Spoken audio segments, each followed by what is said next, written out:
കഴിഞ്ഞെന്ന് പറഞ്ഞാലും മനുഷ്യ മനസ്സിൽ ഇന്നും ഒളിഞ്ഞു കിടക്കുന്ന ഒന്നാണ് ജാതിയും മതവും. ആപ്ലിക്കേഷൻ ഫോമുകൾ മുതൽ മാട്രിമോണി സൈറ്റുകൾ വരെ ഇതിന് ഏറ്റവും വലിയ ഉദാഹരണമാണ്. കുറച്ചു നാളുകളായി സിനിമയും ജാതിയുടെയും മതത്തിന്റെയും പേരിൽ വേട്ടയാടപ്പെടുകയാണ്. മതവികാരം വ്രണപ്പെടുത്തിയെന്ന പേരിൽ ഇന്നിരയാക്കപ്പെട്ട ഒരു സിനിമയാണ് നവാഗതനായ നവാസ് സുലൈമാൻ സംവിധാനം ചെയ്ത ടർക്കിഷ് തർക്കം. സണ്ണി വെയ്ൻ, ലുക്മാൻ എന്നിവരെ കേന്ദ്ര കഥാപാത്രങ്ങളാക്കിയാണ് ചിത്രം എടുത്തിരിക്കുന്നത്. നവംബർ 22-നാണ് ചിത്രം തിയേറ്ററുകളിൽ എത്തിയത്.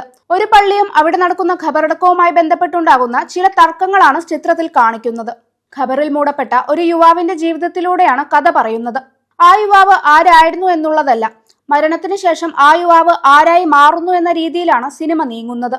ആദ്യമായല്ല ഒരു മലയാള സിനിമ ജാതിയുടെയും മതത്തിന്റെയും പേരിൽ ഇരയാക്കപ്പെടുന്നത്. 2013-ൽ ദീപേഷ് ടി രചനയും സംവിധാനവും നിർവഹിച്ച ചിത്രമായ അക്വേറിയവും ഇത്തരത്തിൽ ഇരയാക്കപ്പെട്ട ഒരു ചിത്രമാണ്. 2013-ലാണ് ചിത്രം പൂർത്തീകരിച്ചതെങ്കിലും കേസുകളും തർക്കങ്ങളും കാരണം 2022-ലാണ് അക്വേറിയം ഒരു OTT പ്ലാറ്റ്ഫോമിലൂടെ പ്രേക്ഷകരിലേക്ക് എത്തുന്നത്. ഹണി റോസും സണ്ണി വെയ്നുമായിരുന്നു ചിത്രത്തിലെ പ്രധാന കഥാപാത്രങ്ങൾ. ഒരു പള്ളിയിലച്ഛന്റെ വേഷമാണ് സണ്ണി വെയ്ൻ കൈകാര്യം ചെയ്യുന്നത്. കന്യാസ്ത്രീ വേഷമാണ് ചിത്രത്തിൽ ഹണി റോസിന്റേത്.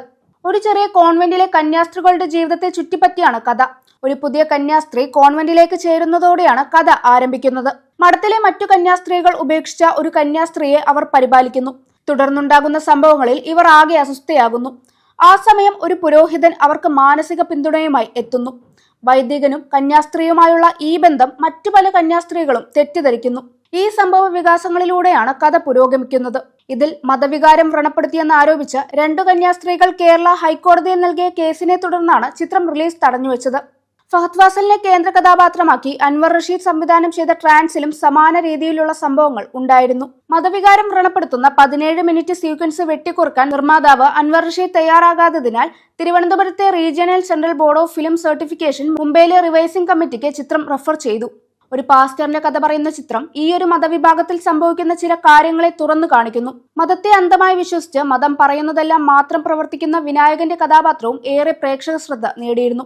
സമൂഹ മാധ്യമത്തിൽ ഒരു വ്യക്തി ഒരു ചിത്രം പങ്കുവച്ചാൽ അവരുടെ വ്യക്തി ജീവിതത്തെയും വ്യക്തി സ്വാതന്ത്ര്യത്തെയും പോലും ജാതിയുടെ പേരിൽ ഹനിക്കുന്ന ജാതിയും മതവും ഒരു ലഹരി പോലെ തലയ്ക്ക് പിടിച്ചു വരുന്ന ഒരു വിഭാഗം ആളുകളുണ്ട്.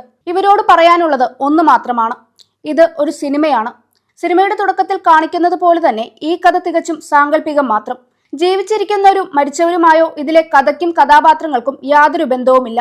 ഒരാളുടെ കലാസൃഷ്ടിയെ, ഒരുപാട് ആളുകളുടെ വിയർപ്പിനെ, അന്നത്തിനെ, അധ്വാനത്തെ ഒരു സിനിമയായി മാത്രം കണ്ടാൽ തീരാവുന്ന പ്രശ്നമേ ഇവിടെയുള്ളൂ. ഇതിനിടയിൽ ജാതിയും മതവും കുത്തിക്കയറ്റുന്നത് എന്തിന്?